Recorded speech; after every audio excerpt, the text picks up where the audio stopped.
الله وبركاته. الحمد لله نحمده ونستعينه ونستغفره ونؤمن به ونتوكل عليه ونعوذ بالله من شرور أنفسنا ومن سيئات أعمالنا من يهده الله فلا مضل له ومن يضلله فلا هادي له وأشهد أن لا إله إلا الله وحده لا شريك له وأشهد أن محمدا عبده ورسوله أما بعد فقد قال الله تعالى في القرآن العظيم أعوذ بالله من الشيطان الرجيم ربنا اغفر لنا ولإخواننا الذين سبقونا بالإيمان صدق الرحمن الرحيم. கண்ணியத்திற்குரிய அல்லாஹ்வின் நல்லடியார்களே,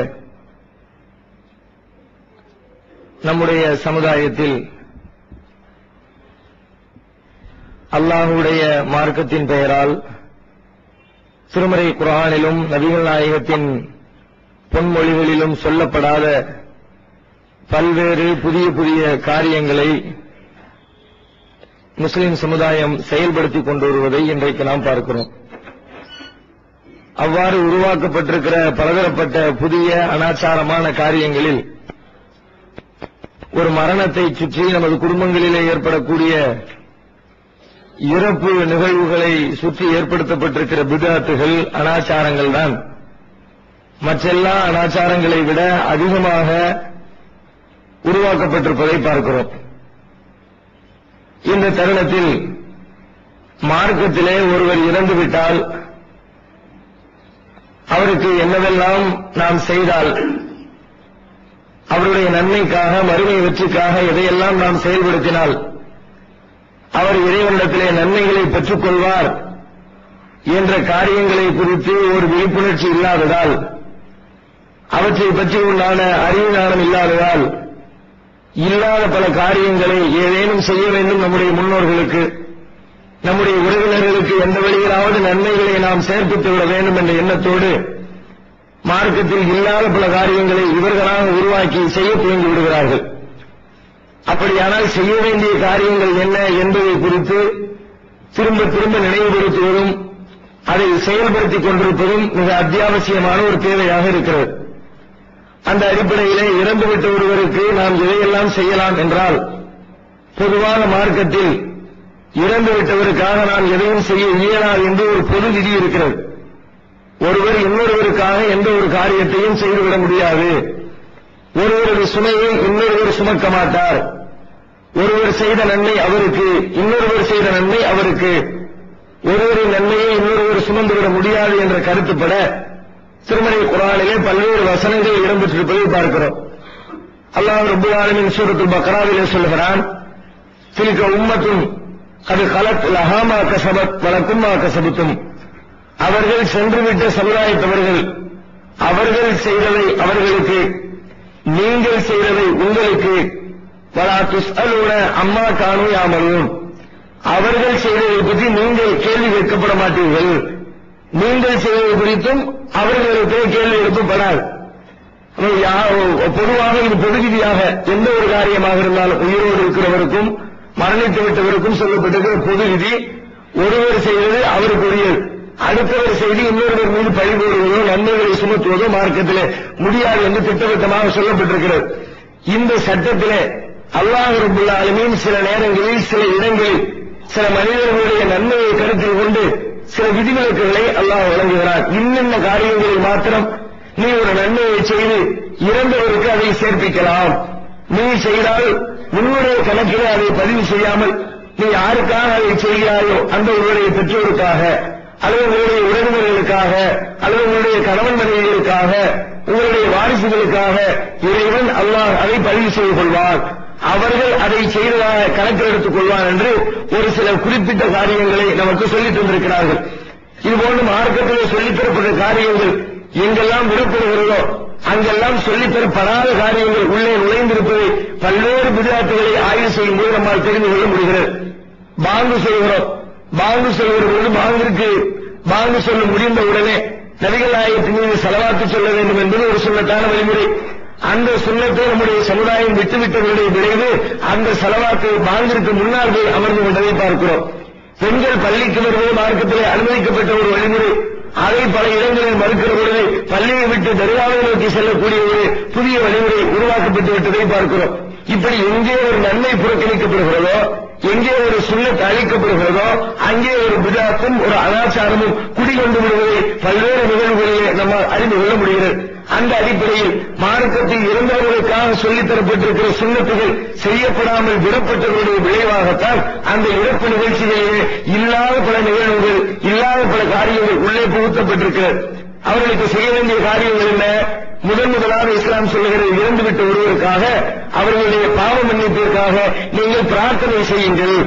இறந்துவிட்டவர்களுக்காக பிரார்த்தனை செய்யுங்கள், துவா செய்யுங்கள். அல்லாஹ்விடத்திலே நம்முடைய தேவைகளுக்காக துவா செய்கிறோம், நம்முடைய நன்மைகளுக்காக அல்லாஹ்விடத்திலே கையேந்துகிறோம், நம்முடைய கஷ்டங்கள் நீங்க வேண்டும் என்பதற்காக இறைவனிடத்திலே கோரிக்கை வைக்கிறோம். அவற்றிற்கு முக்கியத்துவம் கொடுக்கிற நாம் நம்மை விட்டு பிரிந்து சென்று விட்டு நம்முடைய சகோதரர்களுக்காக, நம்மை பெற்றெடுத்து வளர்த்து ஆளாக்கிய நம்முடைய பெற்றோர்களுக்காக, அல்லது நாம் பாசம் வைத்து வளர்த்த நம்முடைய பிள்ளைகளுக்காக, அவர்கள் இறந்து விட்டதற்கு பிறகு அவர்களுக்காக பிரார்த்திக்கக்கூடியவர்கள் எத்தனை பேர்?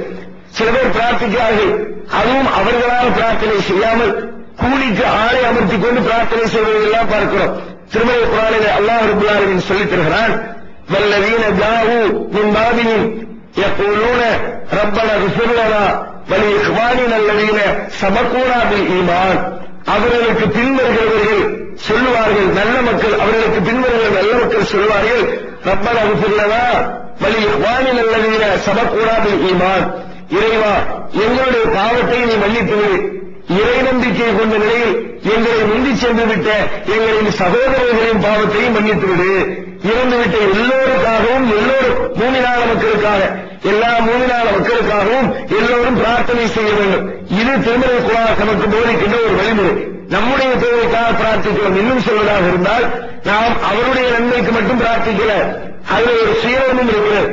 இன்னொருவருக்காக ஒருவர் பிரார்த்தனை செய்தால், நபிகள் ஸல்லல்லாஹு அலைஹி வஸல்லம் சொல்கிறார்கள், அடுத்தவருக்காக வேண்டி நீங்கள் துஆ செய்தால் உங்களுடைய துஆவிற்கு பதில் சொல்வதற்காக இறைவன் ஒரு மலக்கை நியமிப்பார். அந்த மலக்குடைய வேலை என்ன? நாம் பிறருக்கு எதை கேட்கிறோமோ அதே போன்று இறைவா இவருக்கும் கொடு என்று அந்த மலக்கு நமக்காக பிரார்த்தனை செய்வார். நம்முடைய பிரார்த்தனை அங்கீகரிக்கப்படுகிறதோ என்று சொல்ல முடியாது. ஆனா மலக்குகளுடைய பிரார்த்தனை அல்லாஹ்வே அனுப்பி வைக்கிறார், அல்லாஹ்வே ஏற்பாடு செய்கிறார். அல்லாஹ்வே ஒருவரை நீங்களுக்காக இந்த கோரிக்கையை முன்வைத்து என்னிடத்திலே துஆ செய் என்று சொன்னால் அதற்கு எவ்வளவு முக்கியத்துவம் வழங்கப்படும். பிறருக்காக, முன்னோர்களுக்காக, இறந்தவர்களுக்காக நாம் செய்யக்கூடிய துஆ அவர்களே செய்வதாக அல்லாஹ் அவர்களுக்கு நன்மையை தருவார். அதனால் நமக்கு நன்மை கிடைக்கிறது. அதுபோன்ற நன்மை, அதுபோன்ற பாவ மன்னிப்பை இவருக்கு வழங்குவாயாக என்று நம் சார்பிலே ஒரு மலக்கு நமக்காக பிரார்த்தனை செய்து கொண்டிருப்பார். மிகப்பெரிய நன்மை அதாவது பெற்றுக் கொள்ள முடிகிறது. அதிலும் குறிப்பாக நபிகள் ஸல்லல்லாஹு அலைஹி வஸல்லம் சொல்கிறார்கள், இறந்து விட்டவர்களுக்கு பிரார்த்தனை செய்வதை பற்றி சொல்லும்போது, இறந்துவிட்ட மனிதர்கள் 3 நல்ல மனிதர்கள் நன்மைகள் பின்தொடர்கிறது. நன்மை செய்வதற்கான எல்லா வாசலும் அடைபட்டு போகிறது. 3 வழிகள் மட்டும் திறந்திருக்கிறது. அதில் ஒரு வழி சதகத்துல் ஜாரியா. அவர் உயிரோடு வாழ்கிற பொழுது நிரந்தரமாக நன்மை வரக்கூடிய ஏதேனும் ஒரு காரியத்தை செய்திருந்தால் அந்த காரியம் அவர் மரணத்திற்கு பிறகும் நன்மைகளை அவருக்கு கொண்டு போய் சேர்த்துக் கொண்டே இருக்கும். அடுத்து சொல்கிறார்கள், இல்முன் யுன்தஃபஉ பிஹி, பயன் தரக்கூடிய கல்வி. நல்ல ஒரு கல்வியை பிறருக்கு கற்றுக் கொடுத்துவிட்டு ஒருவர் சென்றிருந்தால் அந்த கல்வி அவர் மரணித்ததற்கு பிறகும் பல நல்ல விளைவுகளை ஏற்படுத்துகிறவர்களெல்லாம், பல நன்மைகளை ஏற்படுத்துகிறவர்களெல்லாம் அதன் மூலமாக ஒரு பங்கு, அதிலே ஒரு நன்மை இறந்தவருக்கு சென்று சேர்கிறது. 3ஆவதாக சொன்னார்கள், வலதுன் சாலிஹுன் யதுலஹு, நல்லொழுக்கமுள்ள அவரது பிள்ளை அவருக்காக செய்கின்ற பிரார்த்தனை. பிள்ளைகள் தன்னுடைய பெற்றோருக்காக செய்கின்ற பிரார்த்தனைகள் வழியாக அல்லாஹ்விடத்திலே அந்த இறந்தவருக்கு நன்மைகள் சென்று சேர்ந்து கொண்டிருக்கிறது. எத்தனை பிள்ளைகள் பெற்றோருக்காக பிரார்த்தனை செய்கிறோம். பல பேர் செய்யறவங்க கூட சும்மா ஏதோ உள்ள துஆவை துவங்குகிறது.